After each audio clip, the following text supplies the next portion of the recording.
detailing in these monsters is incredible.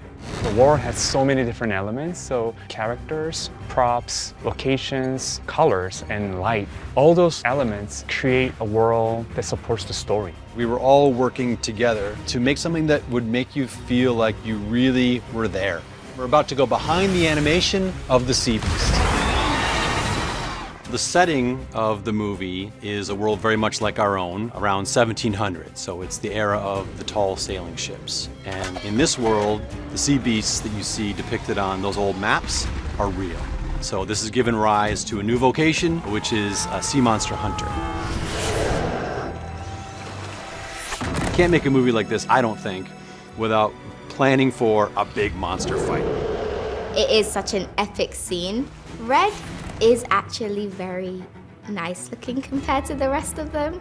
One thing I loved about the animation for this was how much personality Red has. With Red, we wanted to make her really feel like she was the queen of the monsters. So we are really focusing on creating her form and shape really elegant and hydrodynamic. We talk a lot about like how she's gonna move, like a lion, meaning lions are very efficient in their movement. Of course, she's gonna be burst out, like show some anger sometimes, but then in general, she's an ancient divine creature.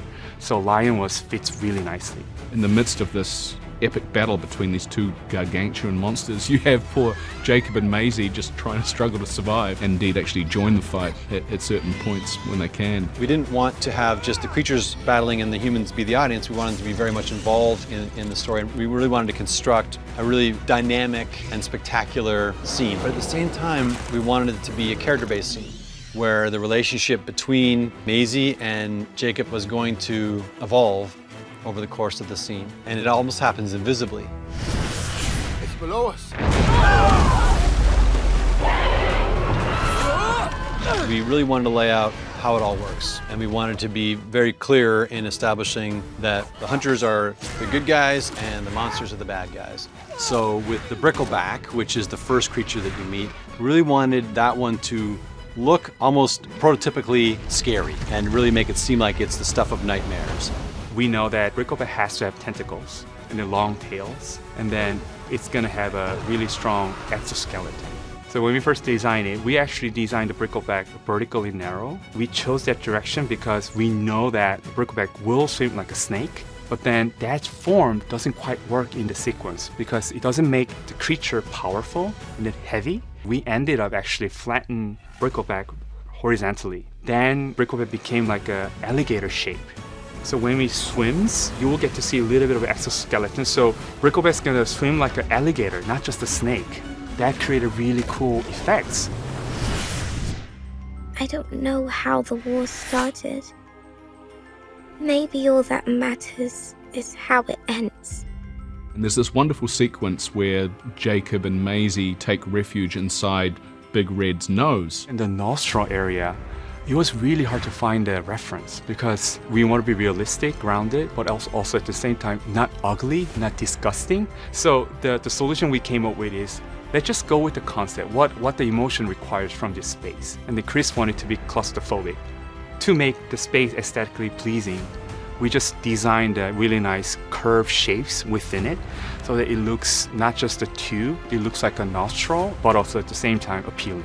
There's a lot of beauty in the scene with like the jellyfish, and it's quite calming. We really wanted a contrast between this really ferocious storm where just visually it's chaotic and it's loud and it's terrifying, but the moment that they go underwater, suddenly it's placid and it's peaceful, and it's almost the opposite tonally.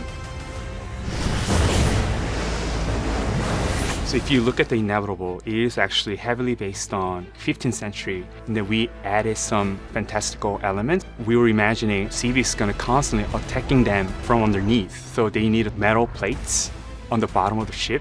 Even if you don't know much about ships, I think you feel it. You feel there's something about it that feels plausible and real. All together now! Heave away! We spent some time with an expert, Gordon Lackow, and he is very well versed in naval history, also just naval tactics, the kind of maneuvers ships would do And he also was the one that suggested that archers would actually be something that would be very useful against sea monsters. Every single scene in this movie has exceeded what I imagined, hands down.